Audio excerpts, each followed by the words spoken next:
open wide, so embrace your dreams. Sometimes you gotta take a loss just to get the win, like license popping it like oxygen when boxes wet. Focus on the mental, never lose like smooth instrumental. Better choose on the move in a pencil, choose when I get to. Never lose smooth when I move, but it's simple. Never give up if we running in maybe. We just keep winning, we conquering daily. Envision that pay me is never this.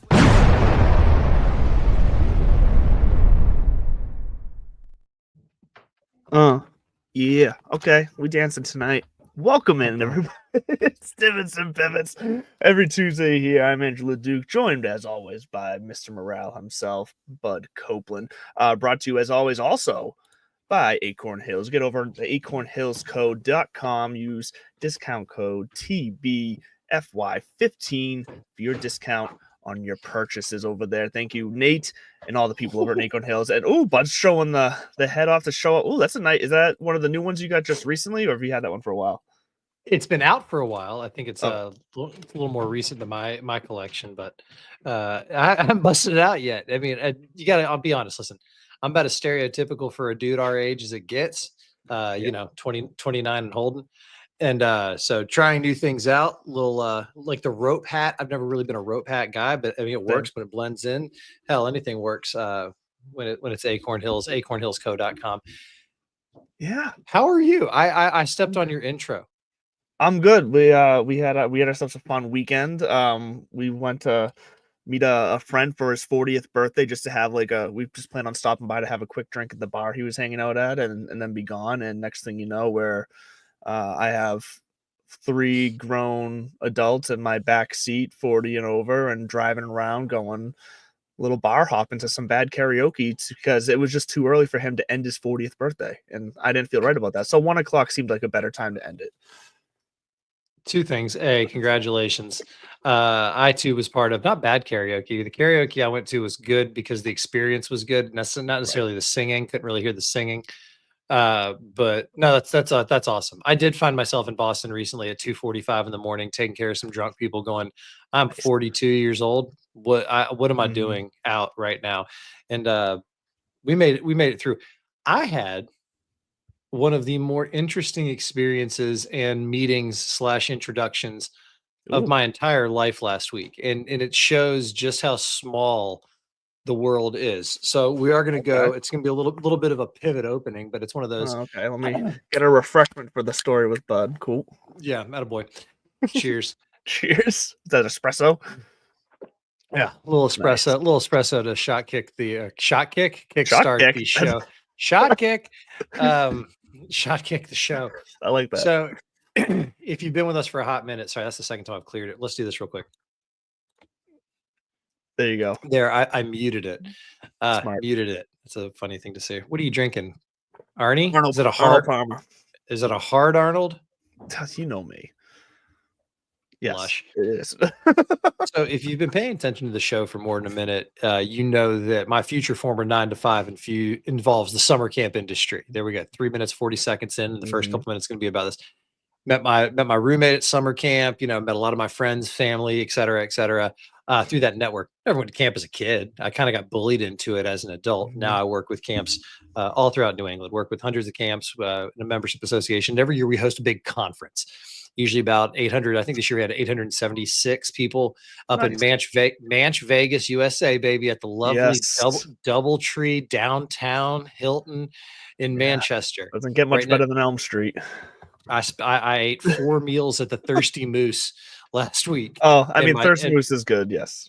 And my stomach and, intestines proved it. Anyways, so we host this conference every year. And about a week before the conference start, I get an email from somebody and just says, hey, I'm a teacher or I'm in education and I'm curious about, trying to find a job in summer camping. We get these all the time. I mean, It's a natural fit.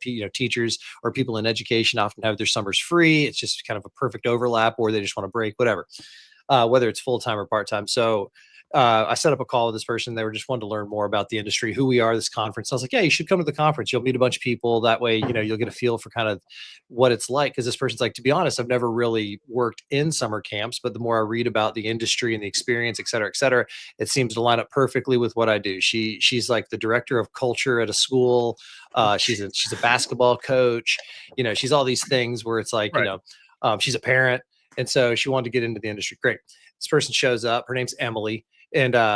And she shows up at the conference, and finally somebody was like, Bud, because I spend so much time on the phone throughout the year, tons of time on the phone, Zoom calls, etc. So there's a lot of like, oh shit, that's what you look like in real life, or that's your email.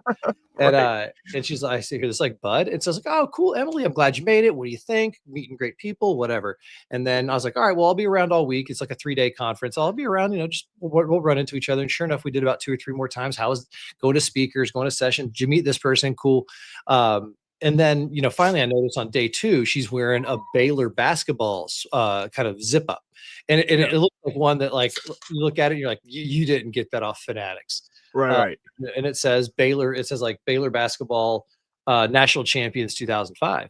Oh. And again, I kind of do a double take. It's one of those, if you've ever been around, gear and, sports gear, if you've ever what's legit.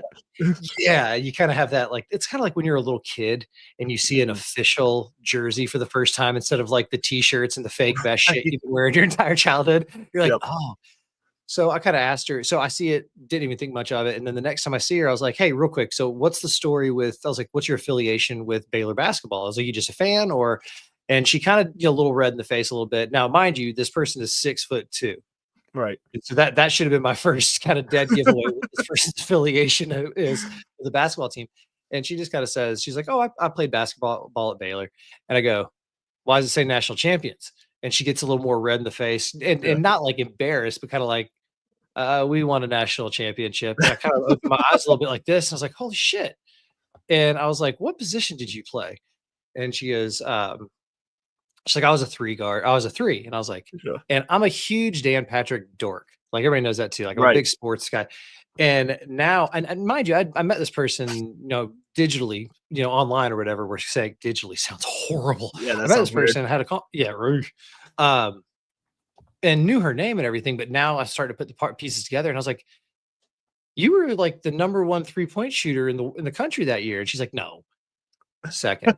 And I'm like, and I don't know if it was actually second or if she was being legit. I did do some follow-up. She was the lead 3-point shooter on her team. She did go nuts in the national title game against Michigan State. She went like 7 for 9 from the 3-point. Like there's this whole story leading up, and I'm like, all right, so quick pause, like bridge the gap for me. Then you go from cutting down the nets with Baylor in 2005 to at a camp conference, like still in the middle. And really there's not a whole lot big story other than she went into education, and like having conversations, looking for a change. And I'm like, well, I'm sure with your credentials, you're nice and you're personable, you're going to find a lot of good people here. And she's like, yeah, I've already been talking to folks and making connections. I was like, you'll have no problem finding a job. And at that point we were at this like networking happy hour type deal. And she pulls her phone out and she goes, do you happen to know this person? She shows me the name on an email. And it was the camp where I used to work. Oh, and so in my mind, I'm like, either I mentioned this before or she saw it on LinkedIn. And so sure enough, I pulled my phone out and I called the guy and I was like, hey, what are you doing? He's like, I'm about to get on a plane heading to Florida. What's up? And I'm like, you should hire this Emily Neiman. I'm telling you, if you can use her, you should hire her. And he just like dead ass silence on the other side. He's like, what? How did you even know about that email? I sent it 20 minutes ago. So small. Oh, jeez. And I don't know, standing next to me. and then like 24 hours later, she said she had a quick phone conversation with the director. And I will say this, who knows if it's going to work out because there's a million things that have to fall into place. She's got a partner, she's got kids, she's got a dog. None of those are deal breakers when it comes to working with camps. But it also, there's so many factors that go into it, but I can just say like the vibe check, it was really cool. Shout out Emily Neiman from the 2005 Baylor Bears. She was very gracious. And even after that kind of little nugget of truth came out, she wasn't shy. She didn't get bothered about it. I asked her a million questions because I think you can identify with this when you got to think, sometimes you got to be curious enough to just really pause. And I don't give a shit if you're a women's basketball fan or not. Mm-hmm. You think to yourself, this person won a national championship in Division I athletics. That's pretty fucking special. Yeah. It's kind of like me last year playing in the Mass Amateur Pub Links. That's pretty special. Not quite as special. Not quite as special. but in your realm of reality, yes.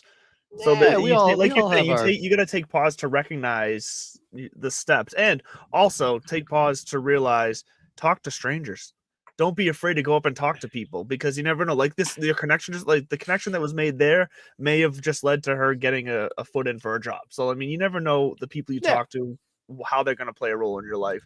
As always, thank you for popping in, Daniel.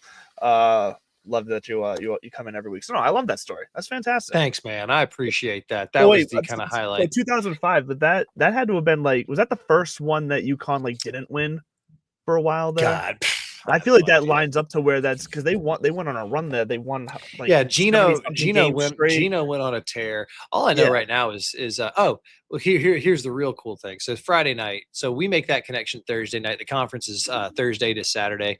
And so Thursday we make that connection, and then Friday night we're at the Thirsty Moose, and about 30 of us had like cornered off, a section to watch the games. And it was like, honestly, man, my future former 9-to-5 is networking a lot. So my job was to go just plant a flag in some tables and be like, if anyone wants to hang out, come on down here.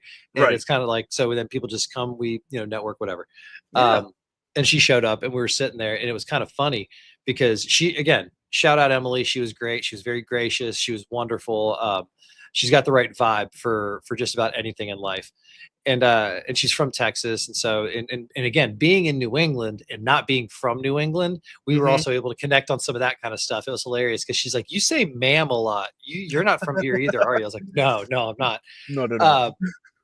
But it was kind of cool because I didn't know enough about the history of the game or whatever. And we were watching the LSU and what's her name? Mulkey. I have no clue, honestly. So honestly, if you Google while I'm talking, Google Jamie, pull up LSU basketball women's coach. She's famous for being this like short little spark plug, and her last name, I think Kim Mulkey. And the other thing that she's known is just being an absolute. She's kind of like a female Bobby Knight in a lot of ways. But she's known for her jacket. Her are screaming mouth wide open. Horrible. Horrifying. And so hey, she wins. But I was just sitting there and I was like, so who did you play for? Like, who was the coach when you were at Baylor? And she just pointed up at the TV and she's like, her. And then it was kind of funny. That's wild. Because it was like that kind of moment. It was like, that's kind of cool. Because then another buddy of mine who I did not know this about him. He used to be a caddy. So shout out Nick. His name is Nick Hercules. What a cool name. But shout out Nick. He used to be a caddy, and he also is a basketball coach, but now he runs a summer camp. I'm telling you, man, these people have layers. So he's going to caddy for me if I qualify, because he was a caddy on the senior tour and everything. But when he overheard that, his basketball geekdom kind of kicked in, and then he jumped in. So, all right, at this point, if you are still tuned into the program, thank you for hanging in there. I had to get all that positive energy out there because that's good. I got to tell you, it's a boring couple of weeks for golf. One boring week. It feels like a couple of weeks. I was gonna say the Masters is next week. This is the hump. This is the hump right here. This is what we got to get over. We got to get over the Valero Texas Open. That's it. Because you know what? I'll tell you what. The Texas Children Houston Open this past week, that was supposed to be a boring week too. And it turned out to be quite entertaining, quite good. Good bunch of names up at the top of the leaderboard. And of course, the big story, Minwoo Lee coming out and getting his first PGA Tour win, which I knew it was. Like, the second he won, I said, oh, cool, he got his first win. But if I'm being honest, when I saw him win, my gut feeling, my natural instinct was that he's already won before. It feels like he has been there, done that before. Maybe it's because he's been close a couple of times and then not been able to get there, but he still was right there. But I felt like he had already won before, but I still love it. Congratulations, Minwoo Lee, now getting one step closer to trying to outcast that shadow set by your sister. Wow, shots fired.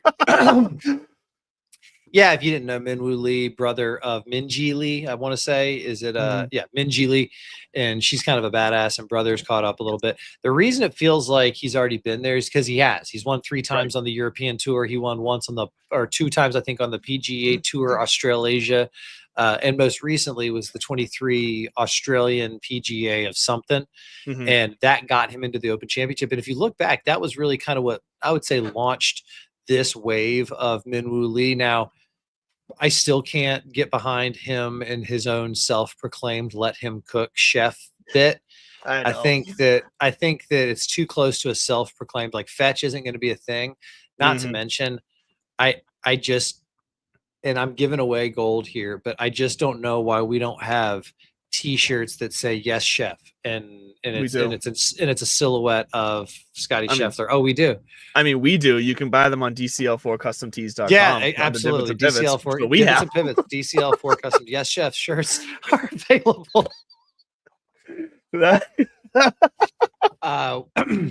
Anyways, we gotta fire the intern. I should have known better.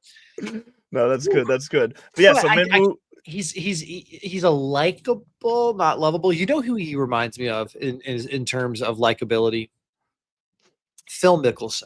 right? Yeah, I would say It's he's not quite as edgy as like a Sergio Garcia, but he has that same type of like level of energy as both him and Phil. That he's just a slightly more like Phil, like you said, for the likability part. He feels like he's trying, but if you win, it That's forgives. the Sergio part. Yeah, exactly. Who again? He found success recently too. If only he could find his way back into the majors. Heyo. But no, we can talk about Minwoo Lee just here for a second. Yes, sure. I think his little bit of, again, he's kind of, I don't know. There's something about him. I think that, again, it's a little cringe, but I think he's good for the sport. He's great for international golf. He's gonna be around for a while. I mean, he's not going anywhere unless he gets the yips. And I think that he's great in TGL. He's got a personality made for love him or hate him. You're gonna tune into him. And I think at the end of the day, that's all that's about is, are you going to get eyeballs either through your play or your personality? And he got it through kind of both this last week. Well, he even showed his personality this week. I don't know. Did you see his final shot to win at all? That made okay, yeah. So while Scheffler's sitting in the scoring tent, waiting to see what happens, and Minwoo had put it deep over the green. 5 inches. He had to chip onto the green for to put himself in position to par, and he chipped it within like 3 inches, real close, tap in, not like you don't even think about it, kind of putt. She says it's 8 inches, but he goes up to it and pretends to do his aim point. He didn't pretend. Well, he straddled it. So he did the motion, like he went and stood over it for like a quick 2 seconds, but then he kind of did like a like joking, like forget it, and just tapped it in, and it made Scotty laugh in the scoring tent. But it's almost like him being able to show his personality on TGL has let him feel more comfortable with it on every stage now, because he also made that moment light. Like a lot of guys would kind of get lost in that. This is my first PGA Tour win moment. Like you got to be serious. You got to like lock in. Maybe that is. And he was just lost in it. That's. But he was just exactly. But that's what I'm saying. Like he was just being himself. He was just being himself, and that's what you want to see from a guy when he wins. You don't want him to be fake. You want him to just be totally in the moment as who he is. So good for Minwoo. We do need to talk about though what happened on the course. Because let's talk about some golfers who are a little bit themselves in the moment, because I've got some thoughts on that. Yeah, so I'll get you caught up here. Well, there was a moment earlier in the round. I want to say it was on the 8th tee of the final round, 8th hole, not the tee, 8th hole in the final round. Minwoo has put his ball in a bush. Long story short, it took him about 30 minutes of talking to the rules official about what he can do to drop his ball to get it all figured out, like 30 minutes. Apparently, what's his first name? Alexander? Is it Alexander Toasty? Sure. So Toasty's his playing partner. He's over on the other side of the fairway, I guess, getting pretty frustrated, talking to a marshal, complaining about it, whatever. Because it takes, more than a half hour to play a hole, which is outrageous. But with these guys at the final group, let's fine, whatever, like get it right. I don't care. It's the final round. Few holes later, hole 12, Bones is walking with the group down the fairway, and apparently Toasty is now playing at his own pace, in Bones' words, taking his sweet old time, and some started to speculate he's purposely doing it to try to fuck with Minwoo to get payback on him. Sure, probably was. Where do you stand on this? Are you fine with the gamesmanship, with the posturing? Or is it just another way that this is the pace of play is just annoying, and that it keeps being put in the spotlight? And I'm honestly sick of talking about pace of play. But this was what he did for whatever reasons, unfortunately, just kept the spotlight on it. And I would really like to move on from that subject. This is it's funny. I didn't know you were going to go there, which is great because I have a whole other angle. And here you come with a pace of play question, or at least a pace of play kind of veil context. Well, that's just the start of it. There's more obviously to the story we'll get into, Of but course, we'll start there. Of course there is too. Well, yeah, let's see how quickly we get there too. Yeah. Yeah, it has nothing to do with pace of play. Alexander Toasty lost his cool. That's it. Yes. That's the whole story is Toasty lost his cool. And we'll start with the pace of play thing. Mhm. You're right. It's annoying as shit to sit there and have to wait on your competitor opponent. Is he getting special treatment? Why would Minwoo Lee get special treatment? He's sitting there talking to officials who, due respect to Toasty, if they want to move the guy along, they'll look him in the face and say, "You've spent enough time. Here are your options. You need to make a decision." So, Right. Sure, you can get frustrated and pissed off. Great, whatever. Lingering back, same thing. I'll give him the benefit of the doubt. Maybe he was just taking his time and cooling his head. Whether it was intentional or unintentional, didn't seem to help him any. So who cares? Because it all led to later on in the round where he's hitting out of the rough and he hits a less than spectacular shot that just falls way short left of the green. And he tosses his club up in the air and he tries to kick it on the way down. And he didn't hesitate. He tried to kick this thing. I think a la Patton Kazire or whoever the hell launched this shit after Adam had one. And you know what? I've been thinking about this even because Adam had when he and Jessica probably did it and then just co-signed on it. Again, Jessica Hadwin, great Twitter follow, just great person to have in the game of golf. Adam, don't go changing. Don't fuck that up, buddy. Hey, listen, when you outkick your coverage, you got to know your place. He knows what I'm talking about. But they obviously paid for the repair, and then they also bought dinner or lunch or whatever for the entire grounds crew who then had to work on that. So that's a classy. They didn't post about it, like the crew did. No. Like somebody else was like, "Hey, shout out to the Hadwins, classy move," and that's the way that you clean that up because and Toasty didn't have that kind of destruction in the aftermath. But hey, pros, Sahith, all you guys, get it together. Yeah. I'm sick of the lack of, I'm sick of people. And by the way, this kind of goes for Colin Morikawa and his little tantrum about, I don't owe anybody anything.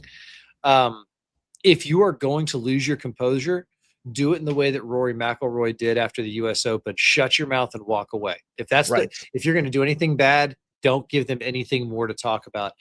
Because I'm also sick of, you know what it is? I'm not sick of it. It's just, it's light. It's so shallow and easy to try to play the other side and go, well, we say we want these guys to show their passion, so we can't have it both ways. No, we don't want to see passion. We want to see composure and appropriate composure because it's not okay to sit there and watch these guys. It's kind of like in basketball, screaming and yelling at the refs, or even in football, screaming and yelling at the refs and like sideline antics. Keep your shit together. You're adults. And the whole argument, listen, you're out there making this kind of money. And yeah, that's what kind of comes along with it. We do expect a little bit more. I go back to, without us, you don't have this career.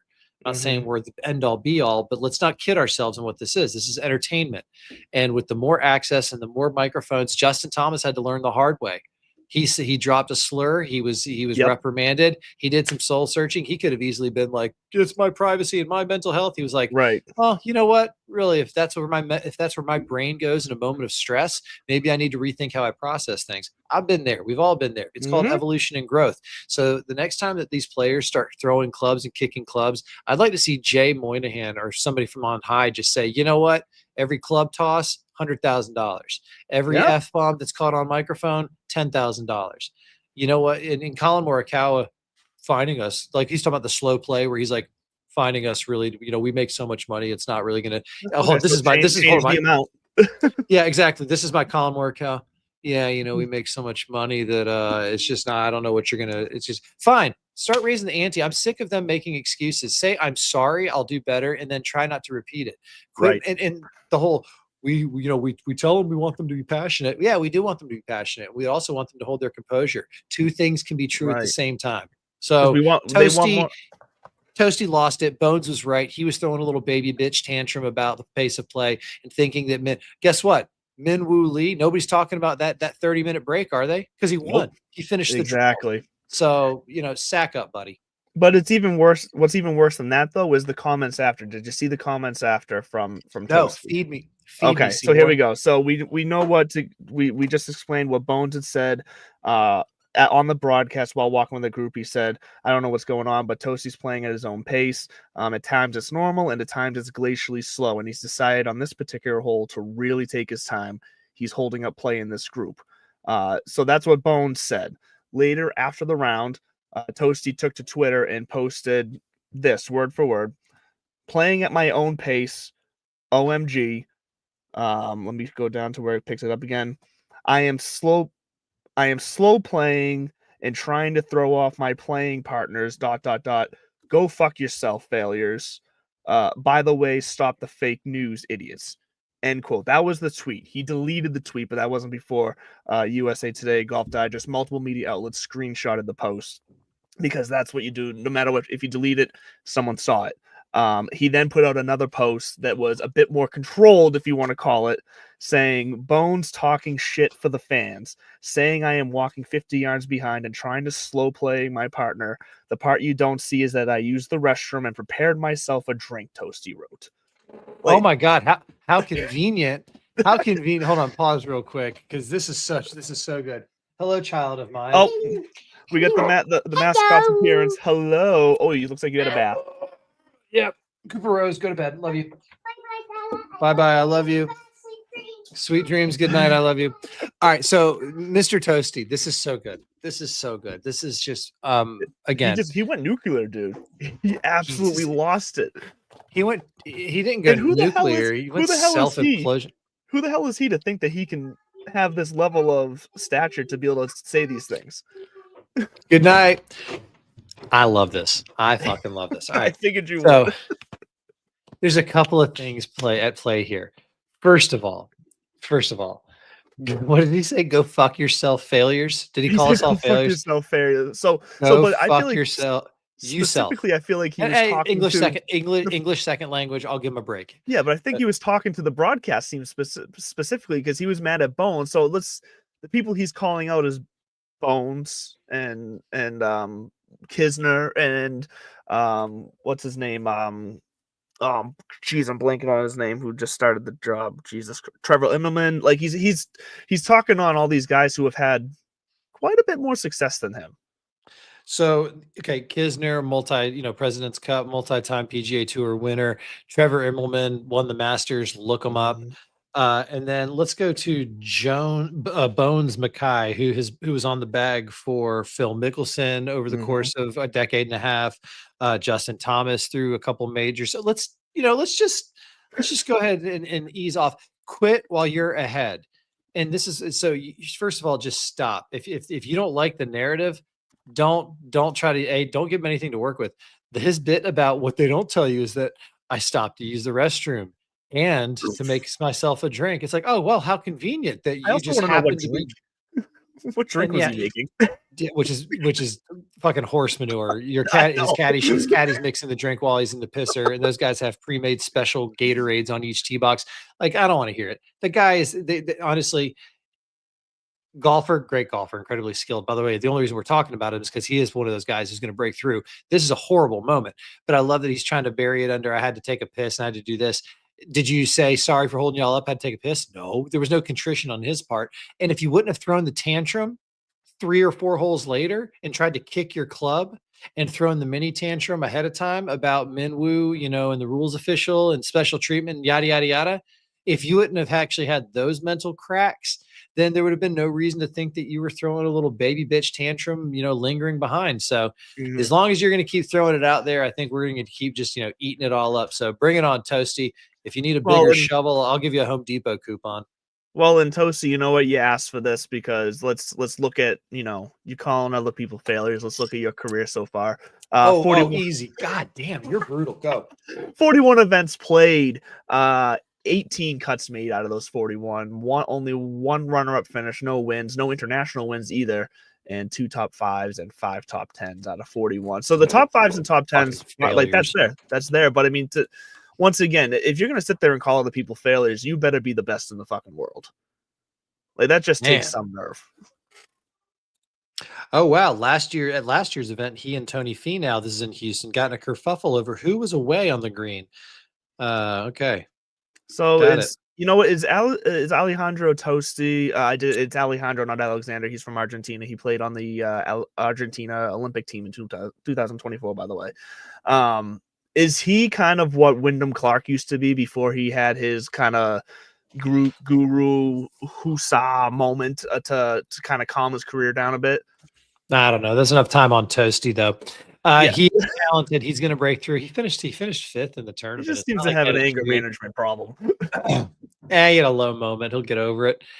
What is next? Now at the top of the leaderboard, we had a lot of fun, and at the bottom of the hour, we give a quick shout out to Acorn Hills. Again, thank you to Nate and the boys over at Acorn Hills and girls, moms in the back in the warehouse. There's a lot of other strong females in the team as well. But to the ladies and gentlemen at Acorn Hills, tip of the cap to you. AcornHillsCo.com, TBFY15 for 15% off while you're there. Summer line is just around the corner. I got that intel very recently, but at the top of the leaderboard, we had a little bit of fun with Scheffler. Rory was kind of flirting with it for a moment there. I think the biggest heartwarming story was Gary Woodland, getting close, having that run at the end. He's back though. I love seeing that. We're going to, and because that exemption that he got at the 2015 US Open is running out. So he's got to figure out a way, to get back into the game there. Let's see how he does at Oakmont this year. At the bottom of the leaderboard, or I guess at the bottom of the world ranking, so to speak, is where more of the action was. Outside, the top 50, where John Rahm is not.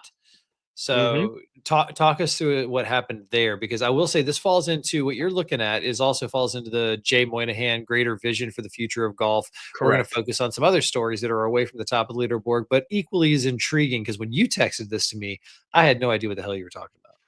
Well, yeah. So coming into the weekend, Ben Griffin, if you don't know who Ben Griffin is, we've talked about him before. He's actually puts quite a bit of effort into social media. Check out his TikTok. He usually does behind the scenes kind of how he preps for each week. It's interesting stuff. You get to see like what his sponsors give him for in his locker each week and stuff, how he prepares. So it's good stuff. So go check out Ben Griffin's channel. But Ben Griffin came into the week at that number 50 spot. If he stayed there this week, he'd get his invite to the Masters, yada yada. Like that's what was there.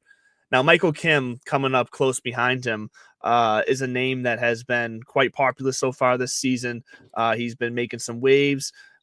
He's been absolutely trying to put in a massive effort on social media. He's trying to take advantage of the moment, I think, and good for him, because even though Ben Griffin's been doing the social media thing longer, Michael Kim is having a bit more success at it because he's been popping more on the golf course, unfortunately, for Ben Griffin.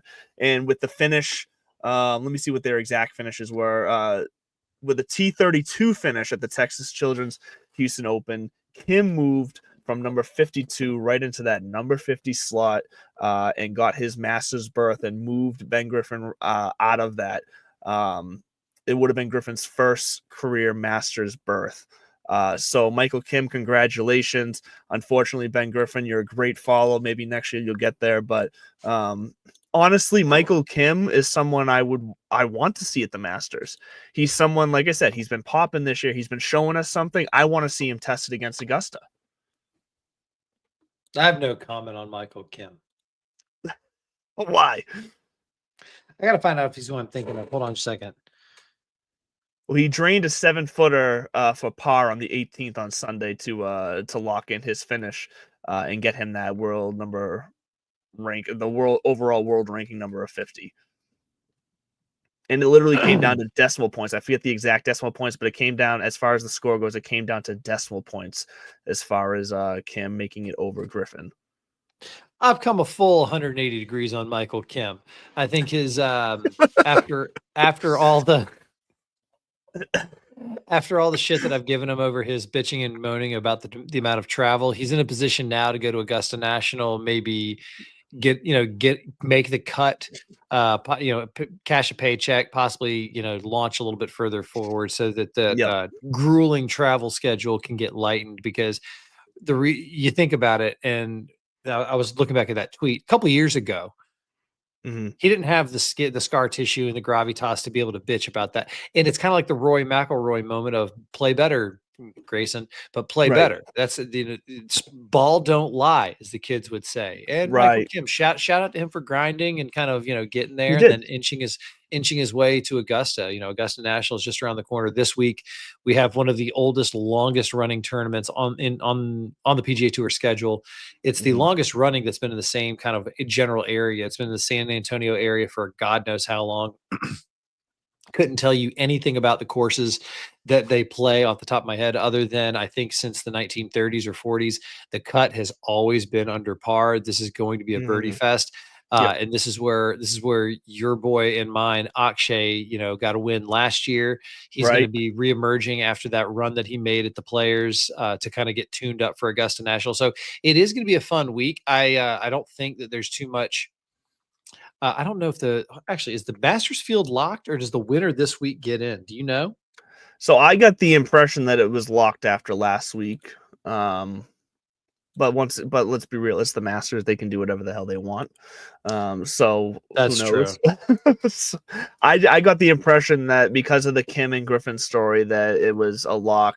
Because I think Ben Griffin I think he's playing this week. So like technically, There's only the winner this week gets an invite. That's the last spot. okay. That's Yeah, because yeah. Ben Griffin is playing this week, so technically he could finish well enough to re-jump All over those guys, Michael Kim. Ben Griffin, Ricky Fowler. There's gonna be a lot of guys who, because I don't know if Ricky's back inside the top 50. He is official. That's a good question. I can look that up. Is he? I feel like he is. He's been playing pretty decent, actually. He's been playing better, but that could also just be our exposure to him at TGL, thinking that he's playing good just because we're Right. seeing him on TV. Kind of like if you see It's us on possible. TV, you might just think that we're smarter than we actually are. Rory's elbow heading into Augusta next week. That's the only thing left on the official agenda there. The fuck's going on with Rory's elbow, and why am I missing this? Rory. So this elbow. was a passing comment. So after he shot his 64 on the final round Sunday, to close out and to finish, I think it was like T2 or T3. Oh, my right elbow's been bothering me. Yeah, he just it was a passing comment. He said it's simply like it doesn't sound like it's anything big. It sounds like it's just like maybe just a little soreness and he just needs to ice bath it, whatever. What I thought was interesting was Dan Rappaport, obviously a guy who now is completely entrenched in the who knows what on the PGA Tour at the moment. I mean, let's be honest. If you're talking about golf, Danny Boy is the finger on the pulse. He's with Scratch now, which is a PGA Tour entity in and of itself. After getting his massive exposure through Barstool, so good for him. But what were you about to say with this and the Rory sitch?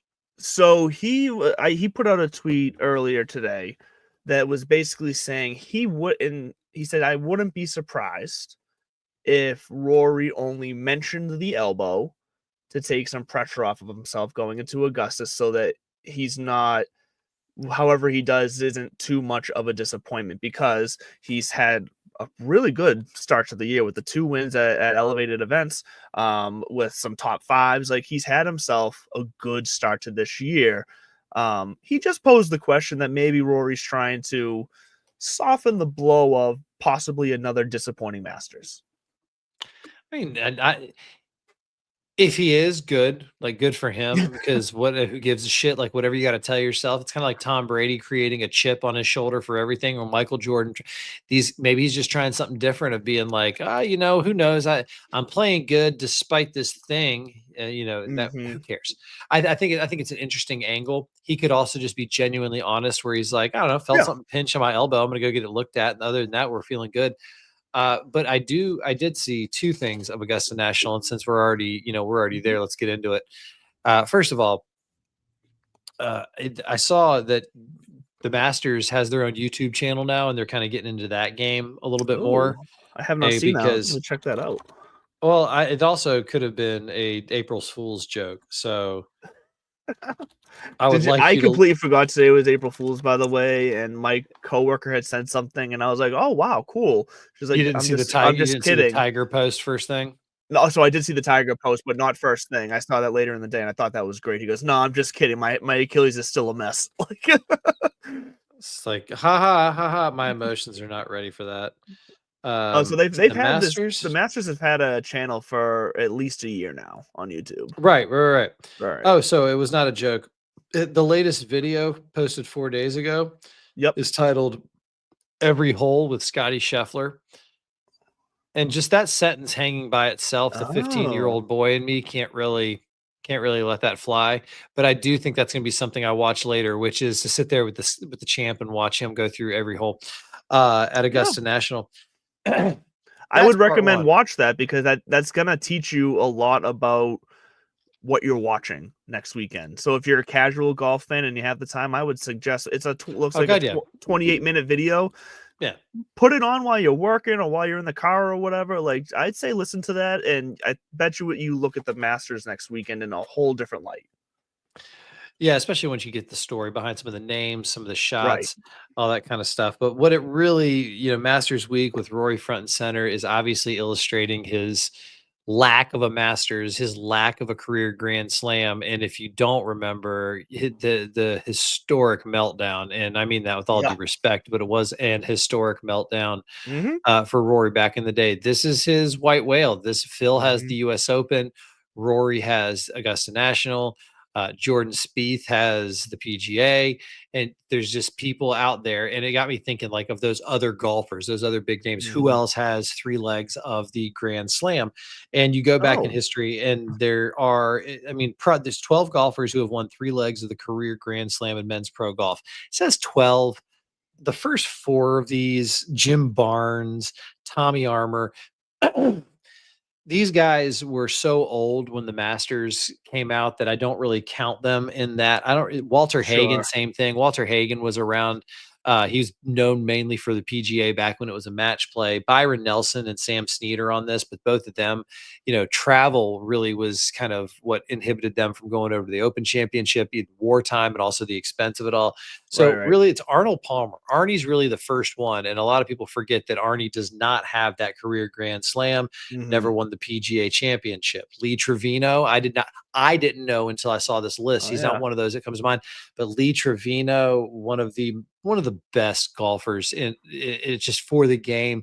Mexican golfer, Mm-hmm. really, really exposed a lot of he was very upfront and frank with the bigotry that was still floating around, Right. golf and golf culture as he was coming up. Still didn't stop him. He got everything except for a green jacket. Ray Floyd got everything except for that Open Championship. Tom Watson, who won, is the opposite. He won, I think, 5 or 6 Open Championships. Let's see here. He never won a PGA. A PGA. Phil Mickelson, the U.S. Open, and then Rory McIlroy with the Masters, and Jordan Spieth with PGA. So it's an interesting list.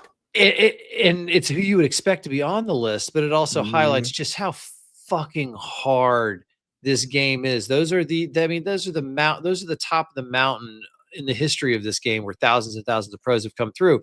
And so when a guy like Dustin Johnson takes a look and gets 160, 180, whatever that offer was from Live Golf, and you pause. And the reason I thought about this, because shout out Jeff over, Fairways and Dreams. He posted a clip that we had when we talked during Players Week. It was the players of the 5th major, and I make my argument that it is. I don't care if anybody doesn't consider it. I don't try to do that thing where if people are sitting around, I'm like, what do you mean? There's 5 majors. I'm just saying, like, yeah, I would consider a major if you put the magic wand in my hand. But just how hard this game is in general. So you look like at a guy like Dustin Johnson, who had some success with the Ryder Cup teams and international play. He won his U.S. Open. He won his Masters. Not everybody wants to keep climbing the mountain once they've summited once. Sometimes they just want to climb it once and say, that's it, I did it, let's move on. So I kind of think to myself, Rory and Jordan Spieth are the 2 that I still hold out hope. But I'll be interested to see if Colin Morikawa, guys like that who kind of have halfway, did halfway there, if they ever win another one. I think Right. Brooks Koepka might get there before anybody else, though. I could see that. He's got the the balls, if you want to say, to be able to pull it off. Like he's got that competitive edge that he can 100% turn it on if needed. Cheers as well, right back at you. Brooksy also cut his teeth. Dixon Wayrade. Okay. Looks like we got ourselves a raid. Thank you guys. Hope you guys keep coming in and bring lots of folks. Let's hold on. Was there an ATL in that raid? Yes, ATL rise up. Let's go. Here we go. People forget I'm a dog, baby. So let's quickly talk about well, first off, because I don't want to get too far away from Michael Kim real fast. So we just talked about Michael Kim. If you weren't aware, right after our show at 9:00, go over to the Millie Goats podcast. Check out their channel on YouTube because Michael Kim's on their show tonight. The boys over there at Millie Goats got Michael Kim to come on. He's going to come on, talk. So get over there, check that out. Because like I said, Michael Kim has been very entertaining on the social media recently. I'm glad I did my 180 on Michael Kim today. Exactly. So make sure that you go check that out at 9:00 at the Millie Goats podcast. That will be for sure an episode you're going to want to see. But real fast, so as I mentioned before a few weeks ago, for all you fantasy football fans out there, Scott Fishbowl, you know what that is. Scott Fishbowl and the Fantasy Cares organization, the first on the week of the players, started up for the rest of the season the Scott Fishbowl Classic, and it's a one and done pick 'em each week from the, like I said, the players all the way to the FedEx Cup Championship, the Tour Championship, and your boy had a pretty rough start the first 2 weeks. So week one, the players, my pick was Michael Kim. And Michael Kim missed the cut by one with that missed 3-foot putt. I really was hoping the boys over at Millie Goats were like, "Hey, Andrew, come on, and you can like hash that out with Michael Kim." I thought that'd be great, but I did not get an invite. But I don't blame him anyways. Anyways, so we unfortunately got no points week one. Week two, I took a long shot. I went with Andrew Putnam because it was a lower ranked tournament. I had him ranked good, and he also missed the cut barely, I think by 1 or 2 strokes. It was close. So we started off 0-2, no points, bottom of the leaderboard. Last week, though, I went chalk, my boy Scotty Scheffler, with the second place finish. And it worked out because not a lot of other people did Scotty Scheffler. So I jumped from like last, which is, I think there's 157 people doing it. And we're right back up to 43rd. So it's basically, we're starting fresh. All it took was 1 second place finish. And we're going to see how we do this week. This week for the Valero Texas Open, I got Tommy Fleetwood.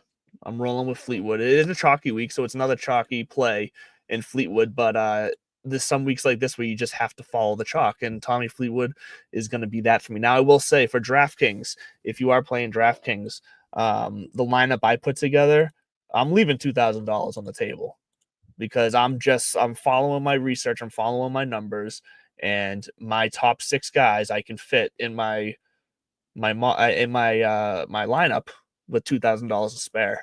So part of me wanted to take that 6th guy and replace him with someone closer to that like $8,400 range. But I said, you know what? No, I'm trusting the numbers. Let's go with it. We'll see how it plays out. But Tommy Fleetwood is definitely the top guy anchor for my week this week down in Texas. I think Akshay is going to have another good week. Defending champ and all that, but I think Ludwig's in the. Hold on, is Mr. Oberg?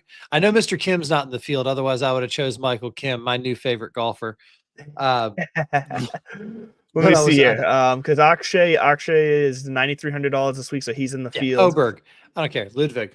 Yeah, that's right. You asked, but yeah, he's the most expensive golfer. He's in the field, $10,800. Yes, I just think he's going to win. Otherwise, if I'm going to build a lineup, I actually might be building it around Gary Woodland after what he did last week, because I can't imagine he might be double digits in DraftKings. What is Woodland coming in at? $7,800. But do it. Build a lineup around I haven't him. Checked. I haven't even checked ownership. Gary Woodland is coming off of comeback player, courage award, all that stuff. Brain cancer, survivor, lesion. I can't. My mom had several brain surgeries in the course of her life, so it's not like I didn't mean to minimize whatever he went through, but anything involving the dome and then a recovery and then close to finishing, and he's already a major champion. I could see him riding that wave this week to a win and kind of reestablishing himself, because he's a young buck in the grand scheme of things. We're seeing this in basketball, and I got to imagine that Tiger was the last of the old body crowd. He led the way in all these young guys taking care of their body sooner, and really the longevity aspect of it. I think you're going to see golfers go a little deeper, and I think Gary Woodland has another maybe chapter left, and this could be the week that it starts, especially at 7,800. But just if you're just going to go just picking a straight up winner, I mean, how are you going to go against Ludwig Oberg in a birdie fest like this? I mean, I'll tell you how, and that just following the numbers, Ludwig fuck your numbers. Ludwig is 70th in putting, only 40th in approach. He's 86th in par fours, 400 to 450 yards. I mean, those are numbers that are, when you're looking at Tommy Fleetwood, who's 20th in putting, 5th in approach, 5th in ball striking, 2nd in par fours, 400 and 450, and 6th in proximity, 150 to 175, compared to Ludwig, who is 59th in proximity, 150 to 175. It's just hard it feels like Ludwig is the chalk, and I'm going with the alternate chalk, and the ownership actually says it the other way, because people are on Tommy Fleetwood this week at 17% owned, and Ludwig is coming in at a projected 12% ownership. I got another stat for you. How many wins does Tommy Fleetwood have on the PGA Tour? I don't think many. That would be a grand total of 0. Yeah. How many wins does Ludwig Oberg have on the PGA Tour? I don't know off the top of my head. That would be 2, I think maybe 3 at this point. So definitely 2, though. The point being, I get what this. And then he won, and he also won at Torrey Pines for his first win, the Farmers. So it's one of those things where he is a winner. Tommy Fleetwood is a phenomenal, fantastic, outstanding professional golfer, and he will win on the PGA Tour, I think, someday. But he reminds me of more of a Jim Furyk type, where he's going to sneak a major in there. He's definitely going to win a handful of times overall. Not everybody's going to, gobble him up the way that Rory does or anything like that. But, head to head any given week, I'm just going to always go with Ludwig until Tommy shows that he can win. That would be my argument. How old is Fleetwood? 37, maybe 36. I just had him up. Tommy Fleetwood, 34. So, I mean, he's another one of those guys, but he's a 34. He's a 34 in golf in 2025, not a 34 in golf in 2005. Sure. When again, pre-Tiger, these guys are ripping darts. They're having drinks at the turn. They're getting drunk between rounds. John Daly still is. The prototypical, like, again, the Ludwigs, the Michael Bjornsons, Blades Brown, these young bucks, they're the TB12 generation. They think that, like, kids aren't drinking like they used to. They're not going out. They're these freaking losers are taking care of their bodies and they're looking after themselves. Back in my day, you could get a pack of cigarettes and a 6-pack for $5. That's a true story. $5 you get like a 6-pack of Bud Light and a pack of either P-Funks, Parliaments, or some sort of soft pack Camels or something. Real fast, Bruce. Yes, big shout out to Snowman's channel. If you don't know, we are also on Snowman multimedia YouTube channel as well. And then I love this one. Jordan Spieth would be great again if he went keto. Facts. Everybody knows this. Everybody knows that Jordan is just a little too much on the fruit. What the hell is keto? What the hell is keto diet? Is this the meat? Is that like the meat keto diet? Is that like the caveman shit? Hold on. I don't think it's. Hold on. Let me get the. Hey Siri, is keto caveman? So the keto diet is a high-fat, low-carb diet pattern that aims to induce a metabolic state called ketosis. In ketosis, the body burns fat for energy instead of carbs. So it's when you eat like avocados, butter, cheese, eggs, fatty fish, nuts, olive oil, and seeds.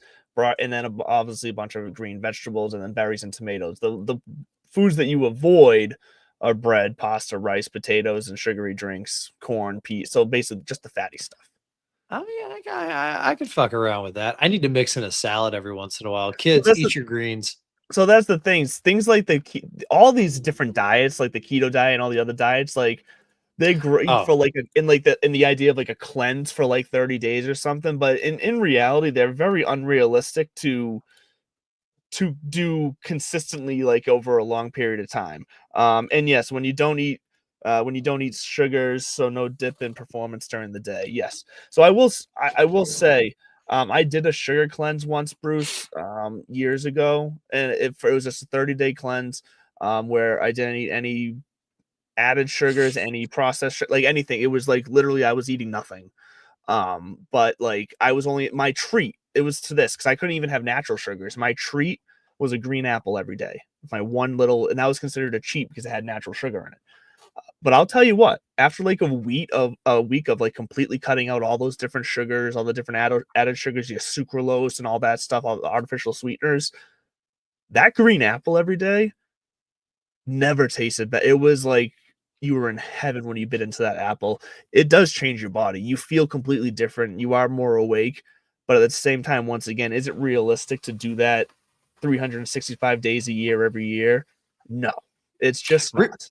realistic and necessary are two different conversations. Right. First of all, shout out to you. Second of all, if you want to have diet advice, go see your doctor. People are built Yeah, don't listen to differently. us. You know what I'm saying? Like, we could sit here and be like, you know what, fish, fish is really good for you. And it's like, Right. well, yeah, if you come from like a Nordic background where they ate a lot of fish and it's in your genetic DNA, if you come from a place where there's a lot of land animals being consumed, maybe a side of four legs and fur will do you better. But Right. anyway, we got to do something live here on the show, and I can't believe we haven't done this sooner. I should have been sending this to you Uh-oh. forever. I got to make my picks this week, and now I got 4 tiers. If you haven't been paying attention to the show, my other league, shout out Justin. Oh, It's a yes, that's gonna phenomenal be league.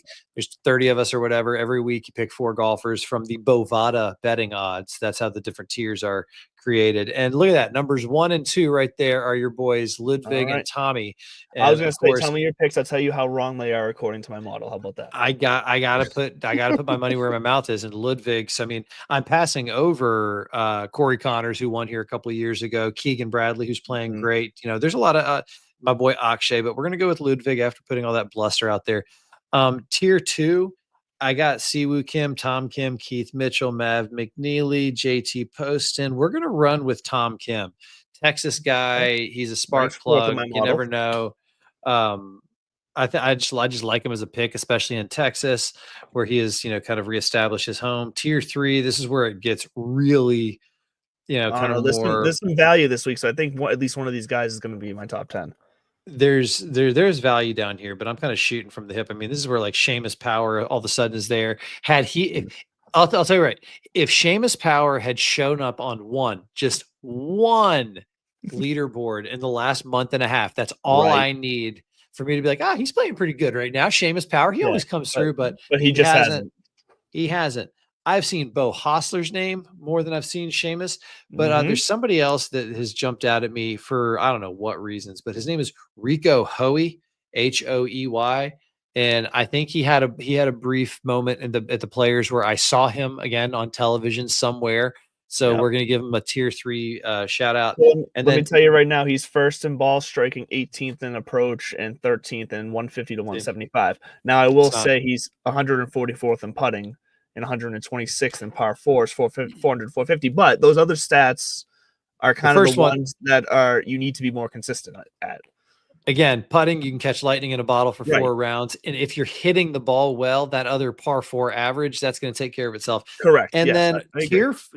tier four, I see Max Homa down here, and I kind of want to give him some love just because that's He's name playing recognition down in so tier bad four, right now, though. which is why I'm going to look over him and go Michael Bjornson. The 10 finger, if you don't know this about him, Michael Bjornson, he's hot shit coming out of Stanford, Hmm. PGA Tour U kind of kid, and he plays with a 10-finger baseball grip. He does I not know. interlock or overlap. It's very uncomfortable to watch, kind of like when you see Matt Fitzpatrick chipping cross-handed for the first time. Man, it's So just tell not me what working I tell here, though. who, Michael? Yeah, so I get it. Doesn't I matter. get it. He's He's a excited. boomer bust. He's just going to break through So one of these weeks. see, but right now, so far this year, since January, his boom has been 39th. So he has Doesn't a matter. 39th this past week. He has a 39th at the Cognizant. But in 1, 2, 3, 4, 5, 6. So he's played 8 tournaments so far this year. In January, he's missed the cut in 5 of them.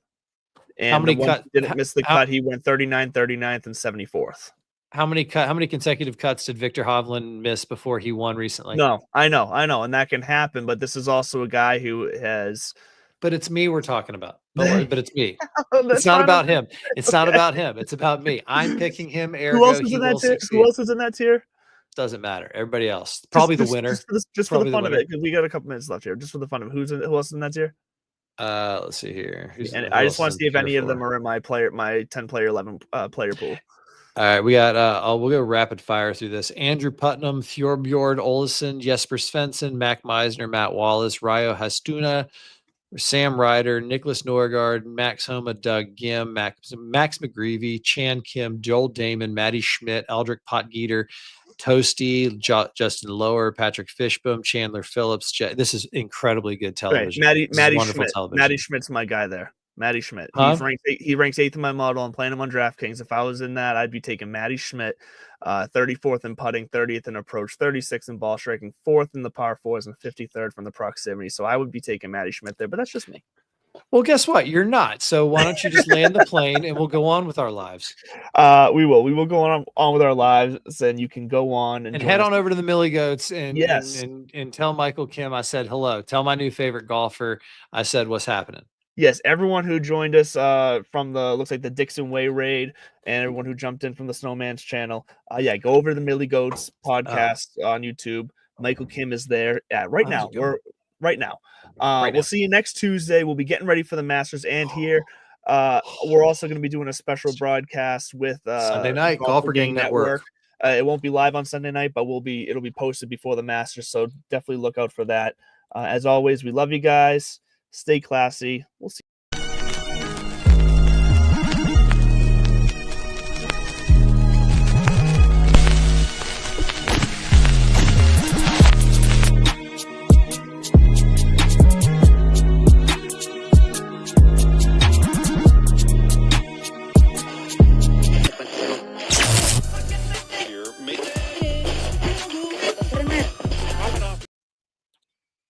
Let me see.